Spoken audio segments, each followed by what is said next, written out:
Good evening. This is Laws 12062, Alternative Dispute Resolution. It's week 6, and tonight we're talking about arbitration. The contents of tonight's talk is revolving around David Spencer's book, Principles of Dispute Resolution, and that is, for the most part, Chapter 6 of the commentary. Arbitration is very similar to a judicial outcome. It's probably fair to say that it's the most formal of the alternative dispute resolution processes available to you. At the other end of the spectrum is negotiation. So arbitration is as court-like as it comes. But there are some important differences between litigation and arbitration, of course. The ultimate end result is that a person makes a decision. And it's not an order, as it would be in a court. It is an award, of course, but it's very similar to that. If we were talking in the context of a mediation, we'd be talking about an agreement. So we've got a court order, an arbitration award, a mediation agreement. So they're different options in relation to it. You would have by now, of course, been aware that the Commercial Arbitration Act in Queensland came into effect in 2013. So in that sense, the Spencer commentary is a little out of date, but it's directly comparable and can move across. Now, it was necessary for the states collectively to look at introducing uniform legislation, and the reason for that is, of course, that the Commonwealth has no constitutional power in some ways to deal with the introduction of uniform state arbitration legislation. And we'd look at Section 51. There is the conciliation and arbitration power generally, but not a specific arbitration power.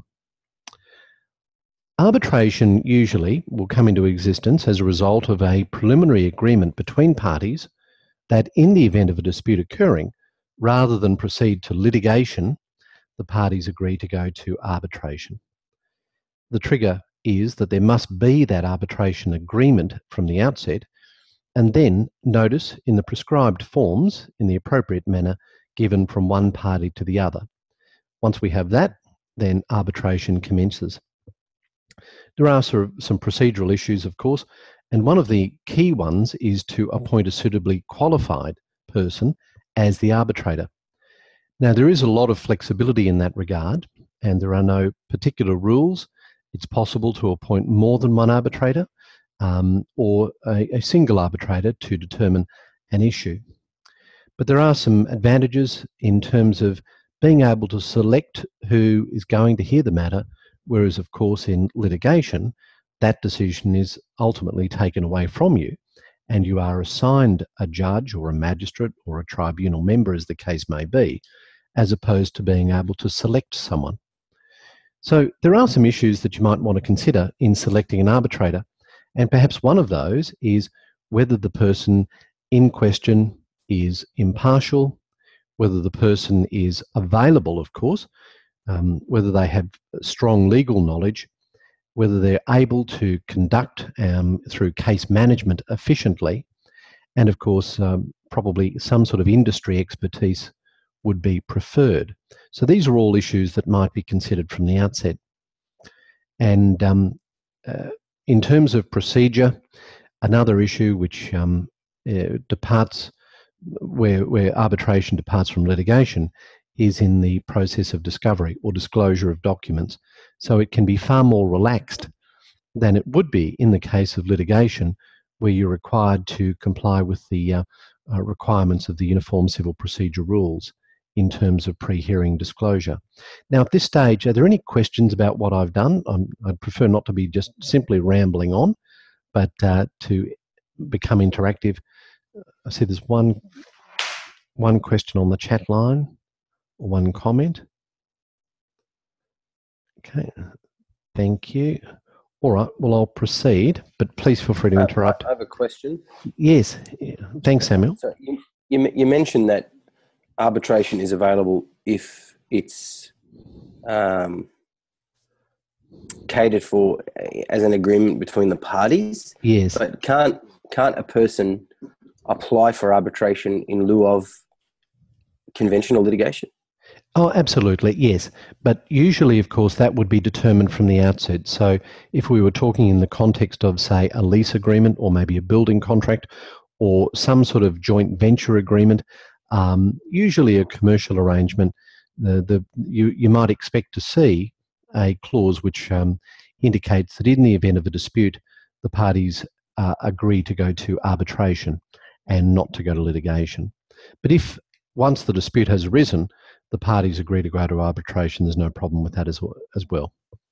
But the issue, I guess the point is that if there's a serious dispute between commercial litigants, once the lawyers get involved, there's a fair chance that one of the lawyers will race off and seek some sort of litigated remedy, possibly an injunction or declaration, to kickstart the matter. So by having the predetermined agreement that the matters are resolved by arbitration, then of course it stops that process potentially from ever beginning, thereby saving the parties a lot of angst, cost, and time. Does that answer your question, Samuel? It does, yes. Thank you very much. Thank you. All right. In some instances, the agreement between the parties may be that a suitably qualified person is to be appointed, and if that doesn't occur, then on the face of the agreement between the parties, that particular award, which is structured by a non-qualified person, would be void. But you would have noticed the decision of Oakland and Benaim from 1953, where it was held in that instance that the party which nominated and not suitably qualified arbitrator was held to be stopped from denying the existence of that award. I had a recent instance which was somewhat similar to that, involving a retail shop lease dispute, where in that instance, somewhat similar to an arbitration clause but not an arbitration clause, there was provision between the parties, landlord and tenant, that in the event of a dispute arising as to the appropriate amount of rent to be paid following a market review or a rent review, if the parties couldn't decide, then the matter would be determined by a specialist retail shop lease valuer. There are circumstances where the parties decide, irrespective of what was in the written agreement, to appoint someone other than a specialist retail shop lease valuer. In that instance, the case law suggests that the valuation determined by the non-expert valuer is not in fact binding on the parties, even though they had come to that agreement. So that commentary then is, if you like, contrary to the spirit of what was decided in the decision from Oakland and Benaim. Any questions about that issue? The issue of estoppel. Do you understand what I mean by estoppel? That is essentially you can't go back on what was agreed or what has been done. That's an estoppel situation. All right, in the commentary you would have seen sections 8, 9, 10 and 11 deal with the power to appoint or to replace or fill a vacancy in the context of who is to be the nominated arbitrator. There's also commentary in the text in relation to the ability of the arbitrator to delegate powers to another person, and that can only be done, generally speaking, where there is power for them to do so. All right, any questions so far? I'll move on. So the rule is that the arbitrator, once appointed, must come to his or her own opinion in relation to the matter. There are, of course, many things that the arbitrator can do. The arbitrator can order disclosure, and I've made reference to that briefly before. Now, disclosure, of course, is the process of providing to the other side documents which are relevant to the case, particularly those documents that are going to be relied upon in the case. In other words, our law frowns upon, if you like, litigation by ambush. So the way in which litigation is intended to work is that there is a formal process of disclosure, discovery, if you like, where the parties are given access to documents which are going to be relied upon during the course of the litigation. In an arbitration situation, that can be far more flexible and is not necessarily to be prescribed as it is under the UCPR. Other powers for the arbitrator to provide equitable relief. There is the reference in the material to the English case where the arbitrator actually dissolved a partnership.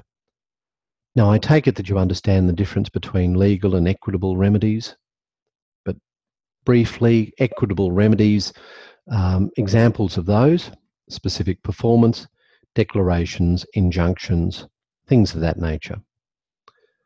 All right, so there is power for arbitrators to make those sorts of awards.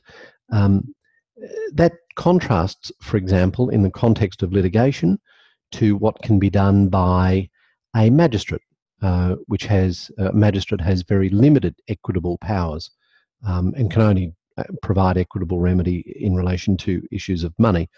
So essentially, magistrates don't have equitable jurisdiction. Judges do have equitable jurisdiction. Tribunal members, if they're legally qualified in QCAT, tribunal do have the power to make equitable remedies. So arbitrators fit in that latter category and being able to provide those equitable remedies. But importantly, only if empowered to do so in terms of the agreement struck between the parties. And that's a very important point, that arbitrators can't go beyond the powers which have been conferred upon them. All right, the idea of arbitration, of course, is, like all ADR, to provide a relatively quick, fair, expedient, timely, I'm repeating myself now, resolution to the problem. It's quite structured in that the arbitrator will make the decision, provide the award at the end of the day. What happens if one of the parties is not well prepared, or circumstances arise which make it difficult for that party to proceed as per the timetable? Well, you would have read in the material that arbitrators do have power to grant adjournments, but if they do, they must be careful to ensure that the rules of natural justice apply, and that is particularly the case if the arbitrator decides to deny the request for the adjournment. In other words, natural justice requires that or dictates that a party should be able to be heard in a dispute. So on the face of it, for example, if a decision is made when a party is not there, that's a clear denial of natural justice, in that the party which is affected adversely by that decision can complain that they didn't have a chance to respond or argue their case. But that's got to be balanced, of course, with the fact that this is intended to be something which is resolved quickly and appropriately. So in that instance, it may well be that the arbitrator comes to a decision that the party has had long enough to proceed, and the matter's going to proceed, even if they say they're not well enough prepared. All right, any questions then about that? There's nothing on the chat screen. I'll move on. Similarly to litigation, arbitrators should allow, in fact have a duty to allow, cross-examination of witnesses, because arbitration is adversarial.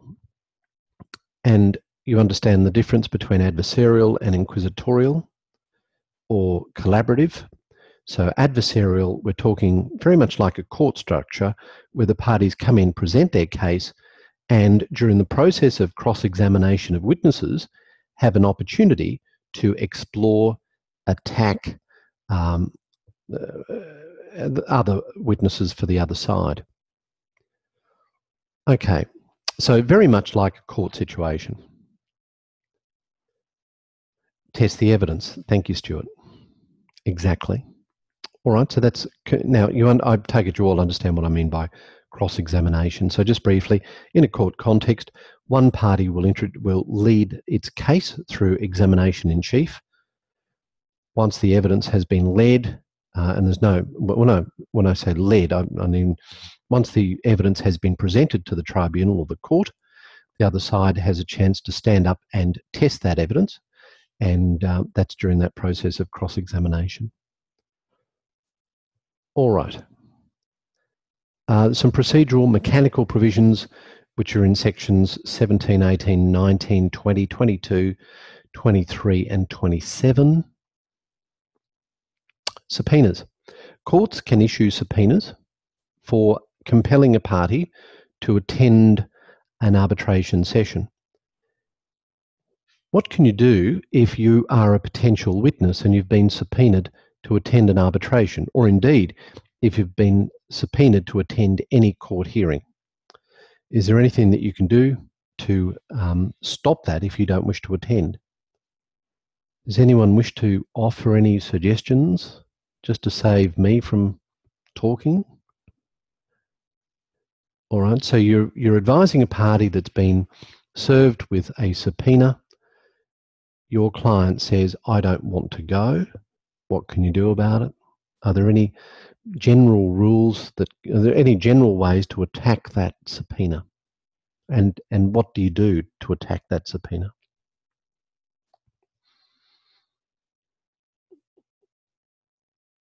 All right. Privilege, says Samuel. Very good. Any others?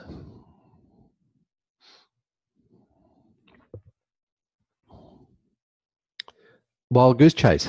I like that. And that's right. It's got to be relevant. In other words, the subpoena can't be drafted so widely that it's not appropriate, it's not relevant. The courts generally talk about fishing trips and the subpoenas being oppressive, do they not? Yes, they do, John. Yes, that's right. So thank you for that. Another one is perhaps in the context of arbitration to allege that the arbitrator has no jurisdiction to deal with the dispute. So if someone is served with a subpoena, then what you can do is apply to a court to have that subpoena set aside on the basis that, amongst other things, the subpoena has been drafted too widely, privilege attaches to the information that you've got and can't be disclosed, the subpoena has no jurisdiction, etc. All right, thank you for your contributions there, all.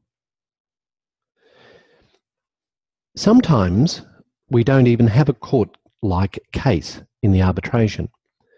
Sometimes the arbitrator makes its decision, his decision or her decision, on the papers. You may have heard that term. It's nothing technical about it. It simply means that there is no evidence which is provided other than what is written down and provided to the arbitrator. And that might be relevant where there's little dispute as to the facts, but there is considerable dispute as to how the law should be applied to determine an outcome based on those facts. So in that scenario, it would be entirely appropriate for the arbitrator to be invited to make a decision on the papers. Now, do you all understand what I mean by that term, on the papers now? There's no confusion? All right, well, we'll move on then. Arbitrators, yes, submissions only. Thank you, Samuel.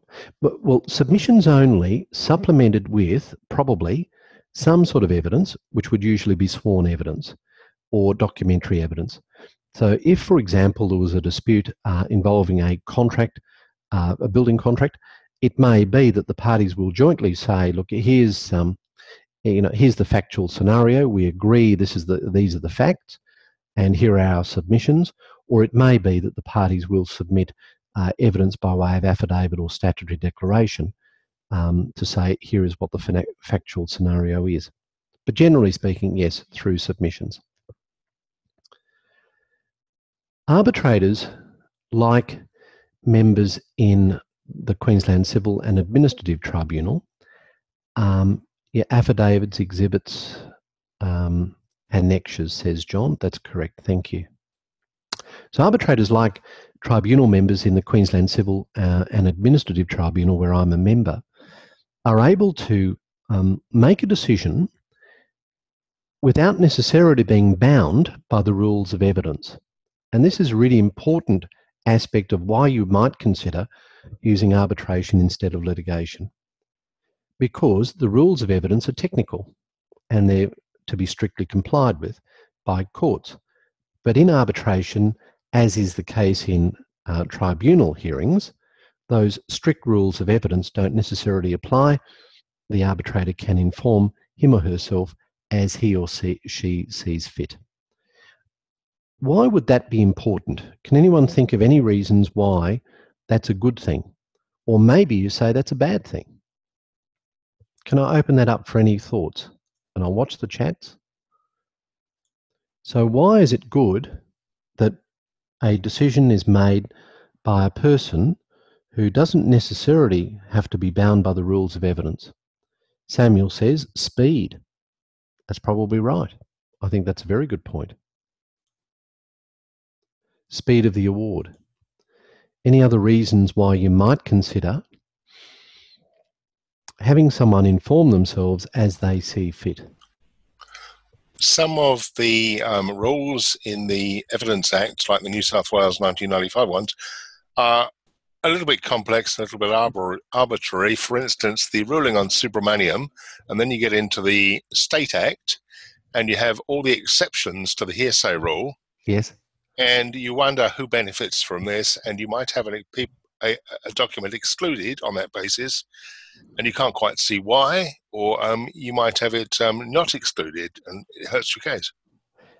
Precisely, John. I think that's a very valid point, because sometimes a decision is based on information which is provided, admissible evidence which is provided to the court or the tribunal, which in a way, in the eyes of a layperson, misses the point.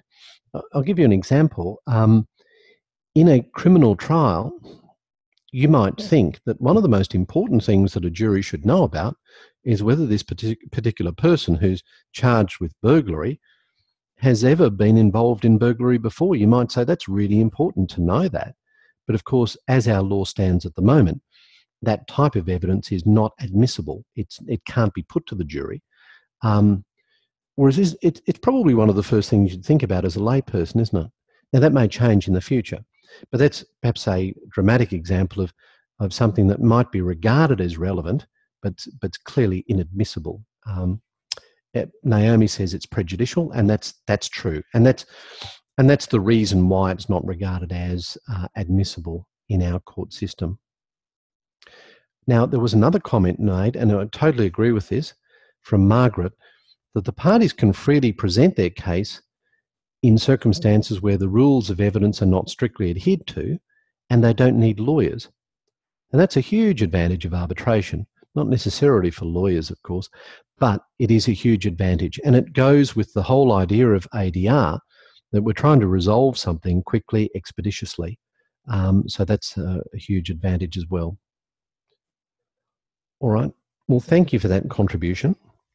But having said that, even though the arbitrator is required to, or may make a decision without necessarily following the rules of evidence, the arbitrator must always act fairly and must adhere to rules of procedural fairness. In other words, it's not appropriate for an arbitrator or a tribunal member who's in the same situation to simply hear from one party, for example, and say, I've heard enough, you are absolutely correct, I'm not hearing from you. You've got to have procedural fairness. That's an extreme example, but I guess you get the point.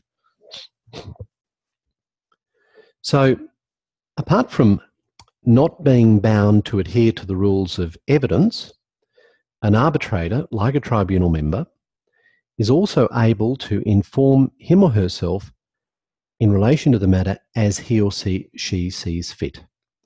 So that means that you can consider material which is not strictly admissible, because you might say, well, I wish to inform myself based on that. So in a way, even though I've said arbitration is adversarial, it can be a little inquisitorial as well when one considers that the arbitrator has this power to consider things that are not strictly admissible and to inform him or herself as he or she sees fit.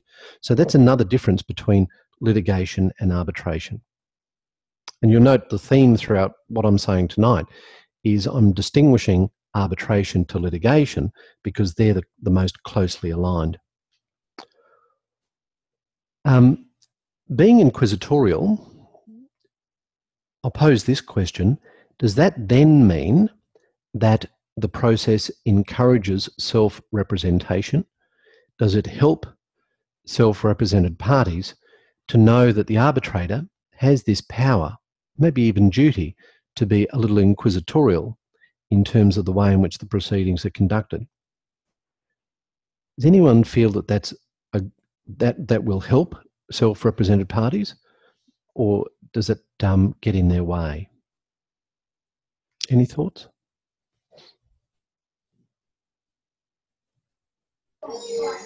I was involved in an arbitration, and it was particularly helpful that the arbitrator was asking questions. Okay. Because it was a technical matter. He did have a building and construction background. Yes. And the counsel was being represented by a barrister, and I was 22, and I had no idea what was going on. So Okay. it helped that he was asking me key questions about the construction, key questions about how things were done, and I was able to answer him.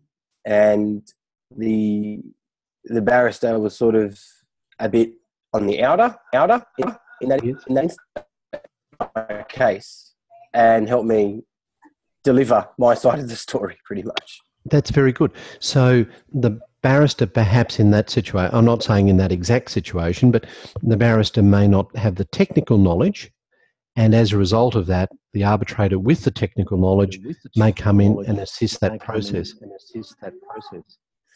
Yeah, that's exactly right, because the barrister was more concerned with process and forms that counsel require, but due to things like restoration and safety, when you're building a pipeline in the middle of a public road, the arbitrator understood that yes, you had to make good in a reasonable time, and counsel couldn't necessarily come out to inspect at that time. So he goes, yeah, like there's on balance, what you did was the right thing.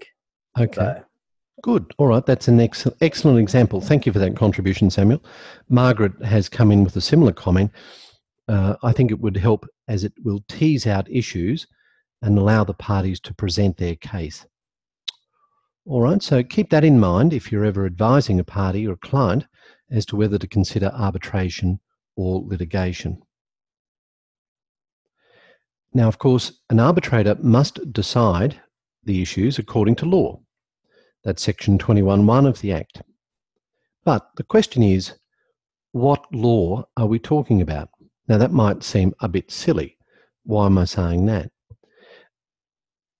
Given that I've based my comments on the premise that arbitration is primarily used in a commercial litigation context, litigation that's not litigation, if you know what I mean, it's not unreasonable to expect that there'll be many instances where the parties who ultimately agree to arbitration are in different jurisdictions. So do we look at the Commonwealth legislation as being relevant to the dispute? Do we look at the legislation as it applies in the state of Queensland, where one of the parties might be based? Or do we look at the state law of New South Wales, for example, where the other party might be based? So what law, even though we say the issues must be determined according to law, that's all very well, but there's that other issue of, okay, what law are we talking about? So if you're drafting an arbitration agreement, you need to be careful to consider that. And very often you'll see in a clause that says, in the event of a dispute, the matter goes to arbitration. If the matter is determined according to arbitration, it will be determined in accordance with the law of the state of, let's say, Queensland. Margaret's suggested I might look at this further prior to going to trial over a competing native title claim. Wow, that'd be interesting, Margaret. Thank you. Any questions then about the jurisdictional issue, what we're talking about the law, or I'll move on? I've got a quick question. Yes. If the arbitrator is not bound by the rules of evidence, Yes. In their classical sense, doesn't that leave room for abuse of the process by either a claimant or a plaintiff? I'll bring it back to a building and construction sort of context, because that's my background. Yeah. if a builder claims variations for something and it goes and there's an arbitration clause and they say,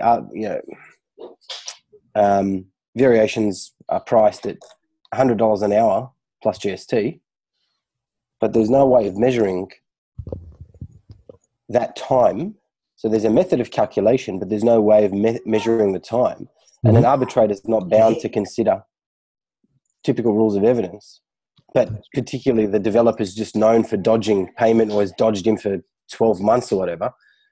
Doesn't that leave some room that there's not enough cogent evidence put forward to substantiate, say, $100,000 claim based on time? Yes. No, look, it's a very good point. I'm just going to open it up to see if anyone else has any thoughts in relation to that issue that Samuel has very fairly raised. See you later, Paul. Thanks for attending. Does anyone have any comments? So how do we safeguard against abuse, given that the arbitrator isn't bound by the rules of evidence? Does it become a free-for-all in those circumstances? I mean, is a plaintiff entitled to just say, yep, this is the number that I've come up with and here's a spreadsheet, but without being able to produce day dockets or anything to support how they came up with this number, even if the contract doesn't require that? Yes. Wouldn't it be implied that it needs to come into play? And then putting my admin law hat on, would that make an award by an arbitrator subject to a judicial review on balance that no evidence was presented or a denial of natural justice? Yes, I'm just wondering if it's a merits review. Yep, no, I understand. I understand the issues that you've raised.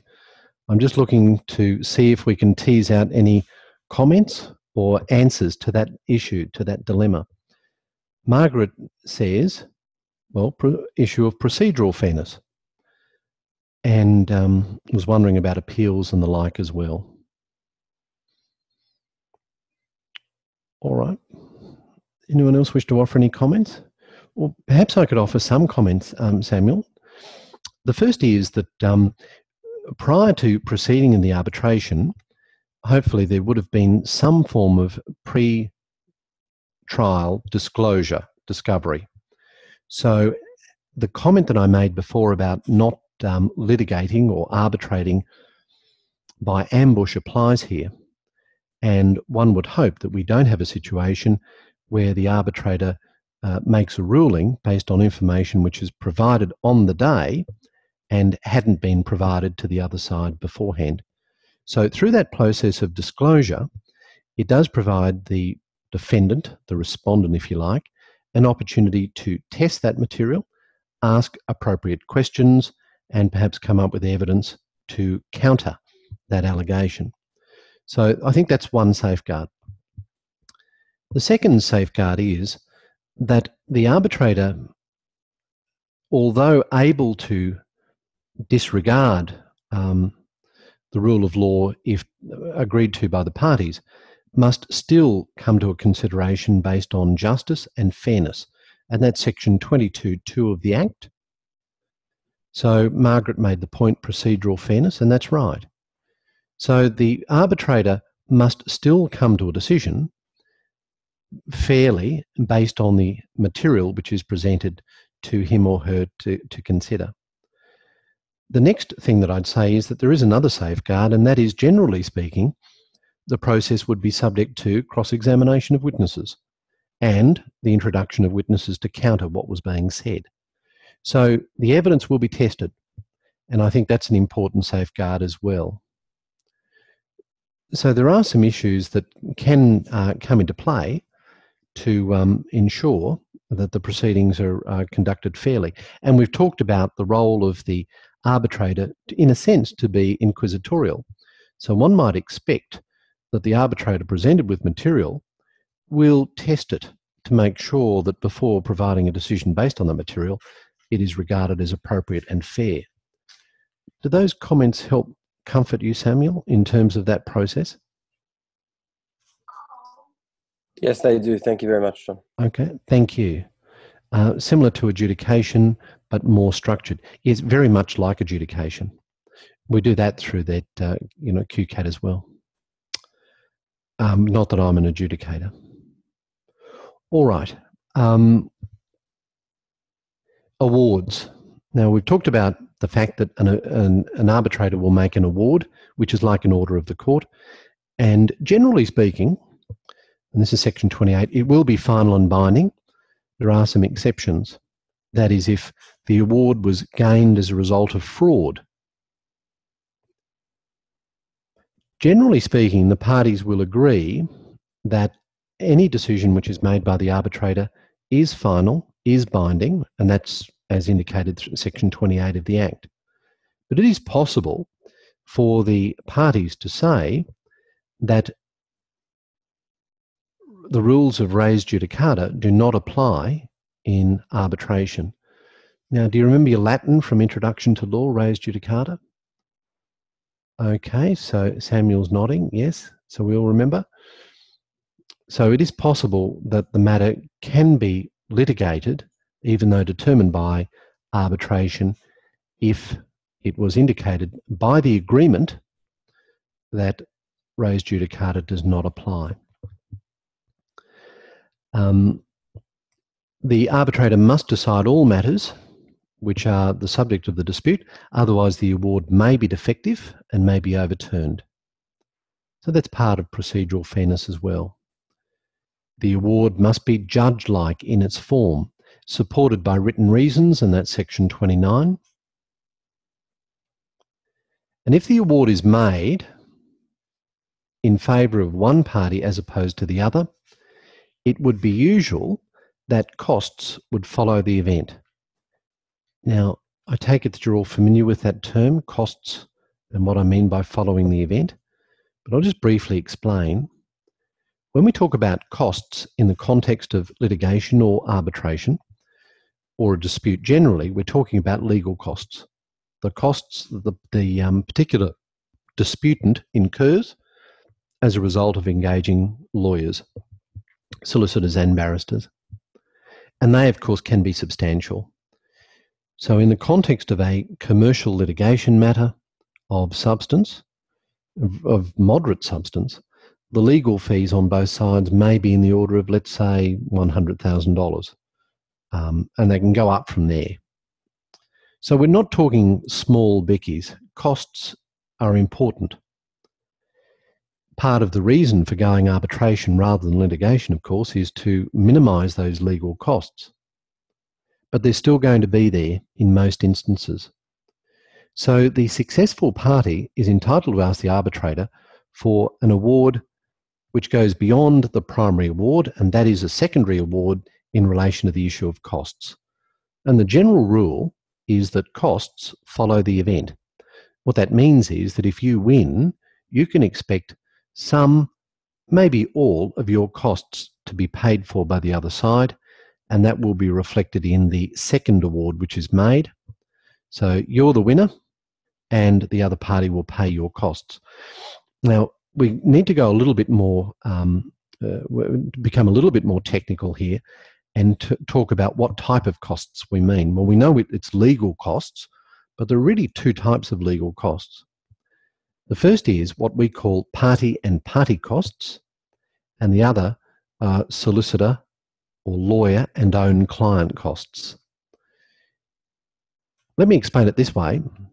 If you go to see a medical practitioner, it may be that through Medicare, some part of that is paid directly to the doctor by the government, but you need to top it up with your own contribution perhaps. And it's a bit like that with successful litigation. You go into a case or an arbitration in this instance, you're successful, you have an award of costs, but if the award is party and party costs, invariably that means that you won't recover everything that you spend, you'll only recover part of it, a top-up amount from the other side. So if the litigation resulted in a decided arbitration and the legal fees incurred by one party was $50,000, it may be that the award would be for less than that amount, essentially party and party type costs, normally perhaps determined by reference to a scale. But if it's a solicitor or lawyer and own client costs, that means whatever you spent with the lawyer, that's what you get back from the other side through the award. Sometimes the amount of the costs are determined by the award itself, and a dollar figure is made. Sometimes it can be determined by reference to a scale. Let's say the district court scale may say, well, to initiate proceedings it's so much, etc. To prepare for the hearing it's so much, etc. Or the third way is to have the costs assessed in accordance with the appropriate rules for assessment of costs. And usually speaking, lawyers will send their file off to a cost assessor, usually lawyers who are experienced and specialise in the process of preparing a bill of costs in relation to litigation matters. So with costs, it's all very well to say they follow the event, but we've got to determine, exactly what type of costs. Is it party and party or lawyer and own client? And if so, are we talking actual costs? Are we talking scale costs? Are we talking something else? So I hope I haven't confused everyone too much with that discussion of costs. Does anyone have any questions? There's nothing on the chat line. Anybody wish to make any comments about costs? All right, well, we're getting pretty close to the end. Section 42 provides that the court can set aside the agreement, or the award rather, for misconduct. And that might be that the arbitrator was corrupt or fraudulent or biased, but more commonly, realistically, the allegation might be that the arbitrator didn't comply with the rules of natural justice. All right. Well, I think I've talked well and truly long enough. So as I said, I'm just about to the end now. Well, I am at the end. Unless there's any questions. While you're thinking of any questions, can I have just a reminder that tomorrow, that is the 13th of August, 2014 at 5 p.m, you are invited to join me in my other class, which is Introduction to Law, where Dean Morzone, QC, will be addressing us in terms of court etiquette and practice. And that should be a really good session. But I'll post it if you can't join us live. But it's a great opportunity to converse with a QC who is very well respected, of course, and can tell you all about court etiquette, what you need to do in court and what you need to expect in court. All right, so there's nothing on the chat line, no questions coming through. I thank you very much for your attendance. I'll stop recording now. All the best.